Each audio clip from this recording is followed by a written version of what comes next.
បាទចឹងយើងបន្តលេខ3រ៉ូម៉ាំងយើងទៀតគឺប្រូបាប្រធានប្រឡងបដប់ថ្នាក់សង្គមយើងហើយយើងចូលដល់ព្រឹត្តិការណ៍ B ព្រោះព្រឹត្តិការណ៍ A យើងបានធ្វើហើយ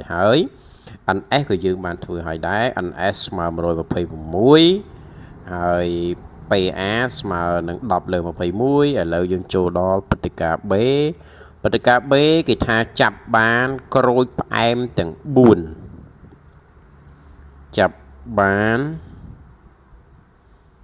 ក្រូចផ្អែមទាំង4មើលកំណត់យើងតើ NB ប្រមាណយកប្រមាណយកប្រមាណដែរចំពោះ NB ផ្អែមមានប្រមាណផ្អែមចុះ4អញ្ចឹងវា4យក4ករណីពិសេស4យក4គឺចេញ1ដែលបានយកបានតែម្ដងហ្នឹងអស់ហ្មងជុំមានផ្អែមតែ4ផ្លែដល់យក4ផ្លែអស់ហ៎អញ្ចឹងបានតែមួយករណីទេអញ្ចឹងវានាំឲ្យ PB ស្មើនឹង NB លើ NS អ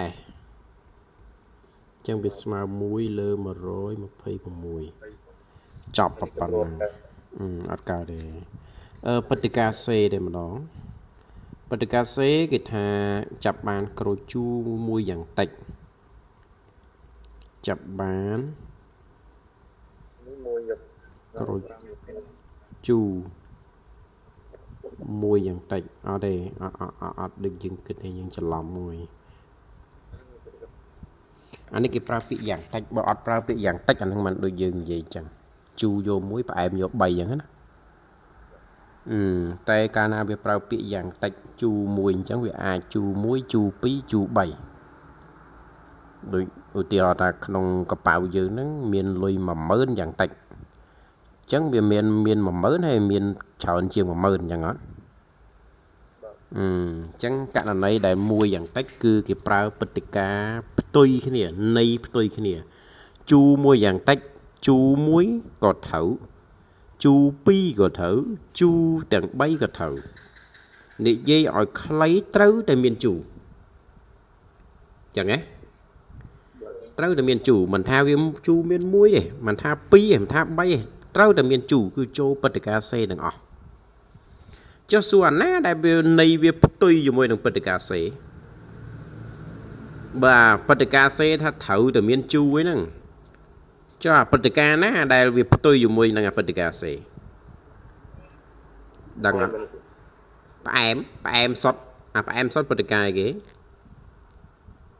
គឺព្រឹត្តិការណ៍ B សួរថាព្រឹត្តិការណ៍ B មានជូរចូលរួមទេព្រឹត្តិការណ៍ B តើមានជូរចូលរួមទេអត់ទេអាហ្នឹងវានៃផ្ទុយគ្នាហើយ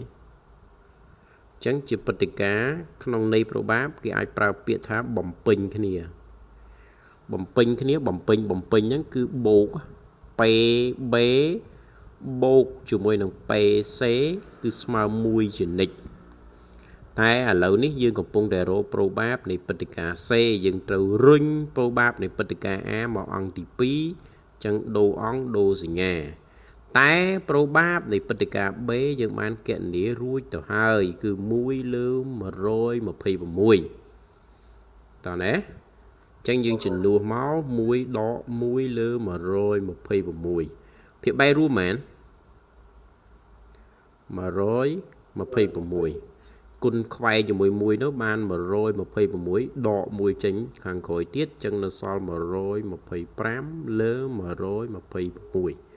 បាទនេះហើយគឺជាតម្លៃប្រូបាបនៃព្រឹត្តិការណ៍ C អញ្ចឹងចប់ប៉ុណ្ណាឃើញទេប្រូបាបគឺសំណួរវាច្រើនតែសួរដល់3សំណួរទេ10ពិន្ទុនេះអត់អាចជួបទេអញ្ចឹងចាប់ដើមជួបហ៎ឲ្យតែអាហ្នឹងសុំជាអាបូកគ្នាស្មើ1ហ្នឹងណាចំណាំពាក្យវាបើថាយើងមិនសូវជាយល់ច្បាស់យើងចំណាំថាឲ្យតែឃើញ1យ៉ាងតិចនៃវា1យ៉ាងតិចគឺប្រើហ្នឹងហ៎ព្រោះអាផលបូកប្រូបាបស្មើ1វាប្រើបានតែពាក្យ1យ៉ាងតិចចឹងឯងចាំមកវាប្រើបានតាម1ហ្នឹងបានតែមួយករណីហ្នឹងឯងចាំណាឲ្យតែឃើញលេខអញ្ចឹងគឺយើងប្រើក្បាច់ហ្នឹងហ៎អូខេ